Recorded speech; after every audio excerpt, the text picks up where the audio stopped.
Good evening, everybody. Dr. Vasquez here, coming to you live from my new office, which obviously doesn't have any decoration yet, but it will eventually. So I just wanted to try to put together this video about some ideas that I've had recently, of course, but ideas that have recently kind of come together for me. So I've been trying to figure this thing out. I saw a video the other day that demonstrated unusual behavior from someone, and I'll show you the video in just a minute. I'll show you the video, and I'll show you some other like social media commentary on that video. But in this video, which is of a famous person, this famous person is kind of reaching a new level of insanity, and so, or maybe more correct would be to say a new level of unusual behavior. So I was trying to figure that out, and I looked at the video, and I first of all appreciated it as unusual behavior from an adult, especially an adult who works in the field of money and economics and things like that. So I had to kind of sit with it for a little while, and then pretty quickly I realized that what I was seeing is something that we call confabulation. I will look up. Actually, I haven't looked it up, but I will look it up right now. Confabulation is a term that many of us in the medical world are familiar with, but also those of us in the nutrition world. And actually, that's probably where I'm most familiar with that term, is within the context of clinical nutrition. So I'm looking at two different definitions right now of confabulation, actually three. So I'll just read you these three definitions, and I'll provide a source when I put this on the website. So the first one says, confabulation is the creation of false memories without conscious intent to deceive.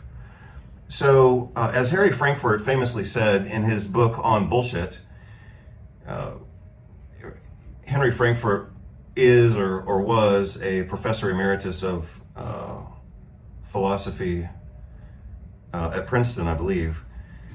And he wrote this book many years ago. It's a pretty famous book. It's called On Bullshit. And in the discussion of bullshit, he distinguishes between bullshit and lying. And he says the distinction between bullshit and lying is that lying, by its very nature, actually represents a respect for the truth, because it's an attempt to cover up the truth. And you can say, well, that's a horrible way to respect the truth. But at least on some level, a person who's lying acknowledges that a certain truth exists. They might want to ignore it, or they might want to deny it or cover it up, but on some level they're aware of reality. Whereas he says the bullshitter doesn't care about reality. They're just going to say whatever comes to their mind, and it doesn't matter if it's true or false. He says that in an interview on his book. He says the bullshitter might actually tell the truth, but it doesn't matter to them. They don't have respect for the truth. So a bullshitter is just going to say whatever they want. And bullshitting is somewhat similar to confabulation, except that confabulation is reasonably a medical diagnosis or is part of a medical diagnosis. So, in the spectrum, or it may not even be a spectrum, it may be kind of a triad, so to speak.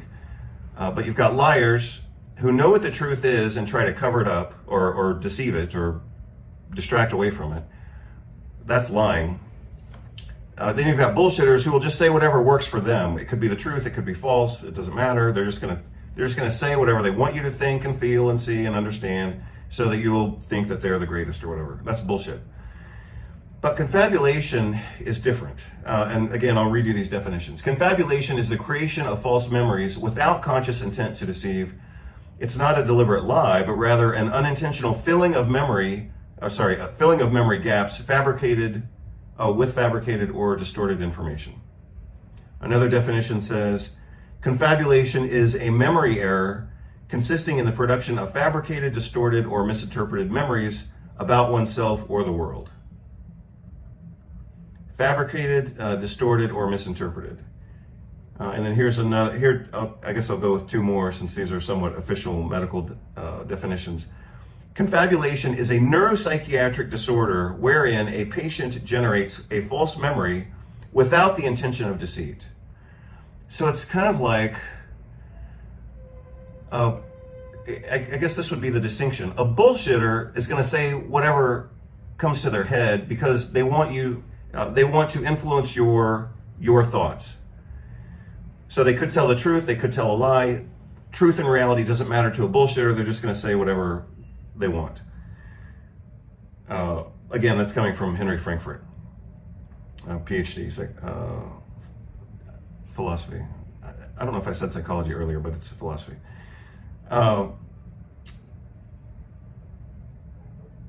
So let's see. Confabulation is deceit without intent, whereas bullshit is deceit with intent.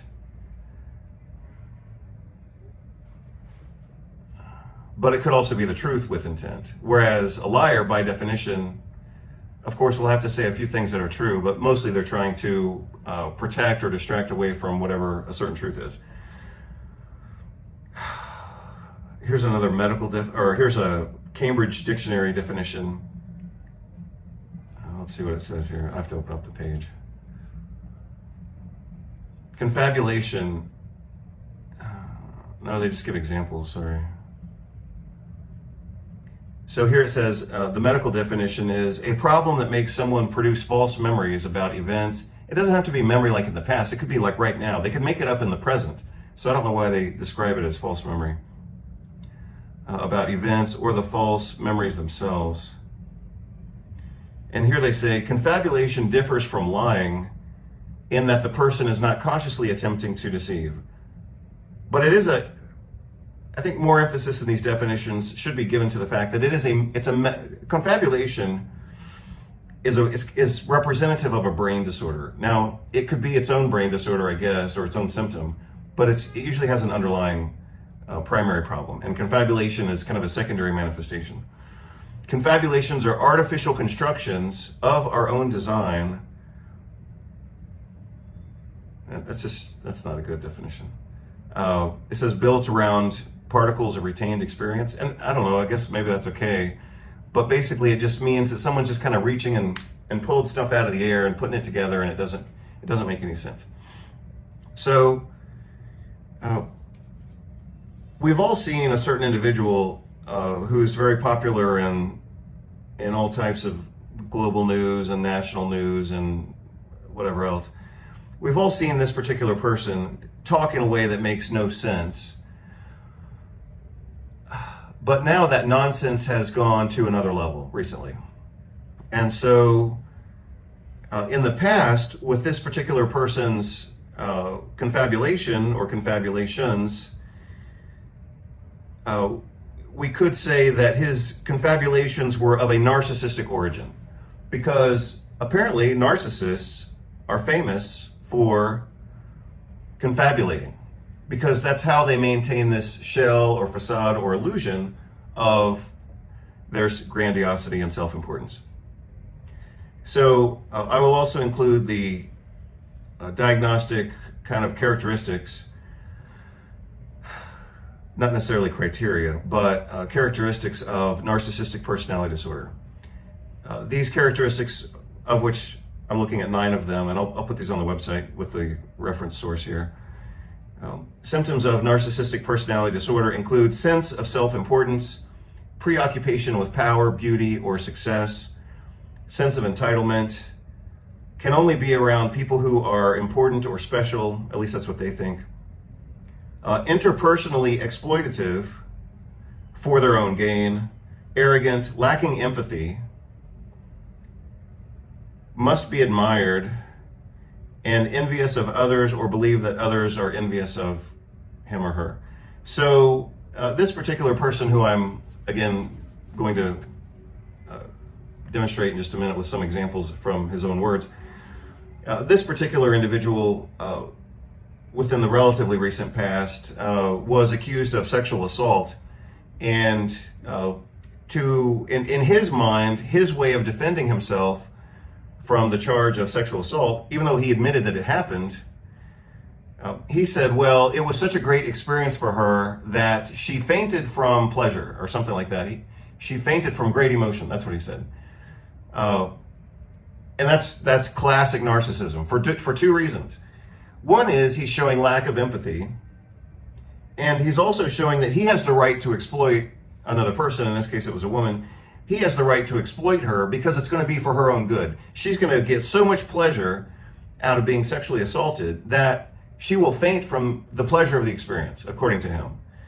And so that, in that one statement, he demonstrated arrogance, lack of empathy, interpersonally exploitative for their own gain, he's entitled to do whatever he wants, and this sense of self-importance. I mean, in one sentence, he got like 5 out of 9 points here.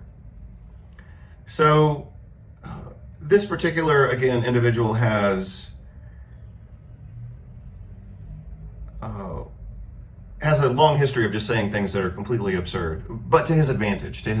So the previous context of his confabulations or fabricated stories, was mostly centered around narcissism and still is centered around his own narcissism. But recently, in his comments on the economy, and what was it? His role in what he says is reducing drug prices for Americans.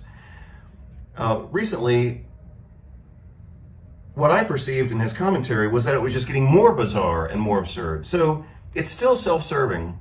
So it certainly fits with narcissistic confabulation. But again, to my perception, what I believed I was seeing was yet another level of, even beyond narcissistic confabulation. He was just kind of like out of his head, saying things that didn't make sense, that even a 10-year-old or a 12-year-old should know better, right? So I got the impression that his confabulation or his confabulations were progressing. Now, President Trump made big promises about lowering drug prices once he got into office, but all the haters said he was never actually going to get it done. Well, guess what, haters? His promises just got even bigger. We're going to get the drug prices down, not 30 or 40%, which would be great, not 50 or 60, no. We're going to get them down 1,000%, 600%, 500%, 1,500%, numbers that are not even thought to be achievable. Yeah, I also thought it would not be achievable to lower drug prices 1,000%, because that's not how percentages work. Just so you understand, lowering drug prices 100% means it's free. Lowering it past that means they're going to give you money.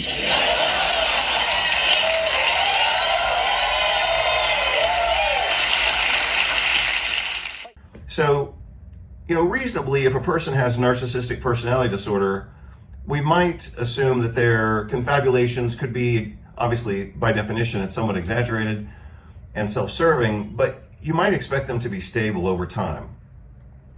But again, what I perceived was that, wow, this confabulation was kind of going on to a new level, because he was saying things that weren't simply wrong about him and what a great guy he was and how he understands military better than anyone else and how he understands windmills. Recently, he said I think he said he understands wind and windmills better than anyone else.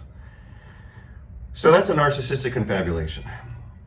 But to, again, go to a more profound or deeper or more advanced level of confabulation, I thought, wow, his confabulations are actually progressing into the realm of complete nonsense. He's not just making up some literally bullshit story about himself to try to convince people about how great he is, but he's off the planet. He's not in contact with reality anymore. And again, I had to sit with it for at least a few minutes and try to figure out, what am I seeing here? And maybe in another conversation, I'll get into a diagnostic technique called multi-axis I think it's either multi-axis assessment or multi-axis diagnosis. I'll have to look it up. I haven't looked at that in many years. I learned about this about 25 years ago when I was studying addictions, disorders, and abnormal psychology, specifically at Bastyr University under Keith Grinix, who was one of the best professors I ever had. And somewhere in the several courses that he taught us about various psychological and psychiatric problems and diagnoses, but including, of course, narcissistic personality disorder. But it was around that time that I learned about those diagnoses, confabulation, because I was, of course, studying nutrition. I'll get to that in just a minute. And the multi-axis, it's either multi-axis assessment or multi-axis diagnosis, but it's a brilliant technique. And I'll make another video about that because this one's going to be rambling enough, believe me, after intense relocation for the past 3 days. So again, narcissistic confabulation, according to what I've looked at recently, because I never really heard about this before, but apparently that's a thing. It really exists. And then, of course, we have confabulation in the nutrition world, because confabulation is a symptom of Wernicke-Korsakoff syndrome, which is typically attributed to thiamine deficiency in alcoholics. It can also be generated by magnesium deficiency. And of course, that makes sense if you think about the tight relationship between magnesium and thiamine and mitochondria and the pyruvate dehydrogenase complex and all that. Maybe I'll talk about that more. That would be like another conversation, which I'm interested in having, but I don't think we'll have that conversation right now. But to state it more plainly, when people are deficient in thiamine, typically in alcoholics, but it can also happen in people who have malabsorption from intestinal disorders or other types of malnutrition, they develop a syndrome called Wernicke-Korsakoff syndrome, and Wernicke-Korsakoff syndrome is characterized by confabulation. And it does warrant a different conversation, because thiamine deficiency can cause Wernicke-Korsakoff syndrome, but it can also cause dry beriberi and wet beriberi. And dry beriberi is somewhat similar to Wernicke-Korsakoff. So I'll talk about that in an upcoming video and differentiate those things for your clarity and for mine. I'm interested in clarifying those things. So again, narcissistic confabulation fits the mold here, but again, we wouldn't expect it to be progressive. So when I saw this guy making up numbers in a way that even a child wouldn't do this, I had to start thinking, what's going on with his brain where his confabulation is getting worse? So I looked up some information about his dietary habits. Remember what I said, confabulation is classically seen in thiamine deficiency, specifically in alcoholics or other people with malnutrition. But Trump is obviously not an alcoholic, because apparently he doesn't drink and doesn't like to drink, and he, for the most part, or completely avoids it. But the other situation that can precipitate Wernicke-Korsakoff confabulation, or exacerbate, I'm reasonably stating, confabulate a previously existing narcissistic confabulation, what could cause that is, again, thiamine deficiency, but from what? From an excess of sugars, a poor diet, and mostly a fast food, junk food diet. And that is exactly the diet that Trump eats. So I'll show you some video clips. Again, I just looked it up recently. But Trump is famous for eating junk food. McDonald's, Kentucky Fried Chicken. I think somewhere in one of his videos, he said in one of his whatever excerpts or clips or conversations, he said he doesn't like vegetables. I think that was said in one of the videos I saw yesterday. So again, in the attempt to understand his increasingly bizarre, in my attempt to try to understand his increasingly bizarre behavior, and specifically confabulation, which was previously narcissistic confabulation and now appears to be Wernicke-Korsakoff confabulation, I was trying to figure out how this could happen. And I think what we're seeing in Trump is the progression of his confabulation, which was purely narcissistic previously and is now Wernicke-Korsakoff, as it's apparently getting worse and worse. So again, I'll show you the video clips and I'll show you the definitions of the terms that I used, which support this conversation. And eventually, I'll have to make another video when I'm not exhausted from relocating for the past 3 days. I'll make another video that distinguishes dry beriberi and wet beriberi, of course, from Wernicke-Korsakoff, and I'll talk about how it happens in the pathologic destruction, specifically of the mammary bodies within the brain.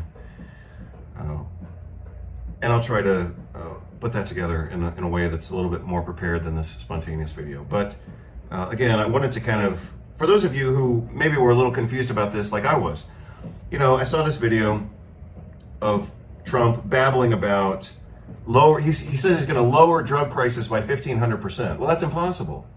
So again, he's famous for his narcissistic confabulations, but he appears to be progressing into Wernicke-Korsakoff, classically caused by thiamine malnutrition, which can be caused by either gastrointestinal disorder, alcoholism, which doesn't apply to him, or a junk food diet, which does apply to him. So, in my opinion, that explains his recent bizarre behavior. Hope you're all doing well. I'll put this video together with some clips and things like that to support what I'm saying and to show you what I've seen, so it'll make sense to you. But hope you're all doing well, and I'll get another video to you as soon as I can. Take care. Bye-bye. Now, President Trump made big promises about lowering drug prices once he got into office, but all the haters said he was never actually going to get it done. Well, guess what, haters? His promises just got even bigger. We're going to get the drug prices down, not 30 or 40%, which would be great, not 50 or 60. No, we're going to get them down 1,000%, 600%, 500%, 1,500%. Numbers that are not even thought to be achievable. Yeah, I also thought it would not be achievable to lower drug prices 1,000%.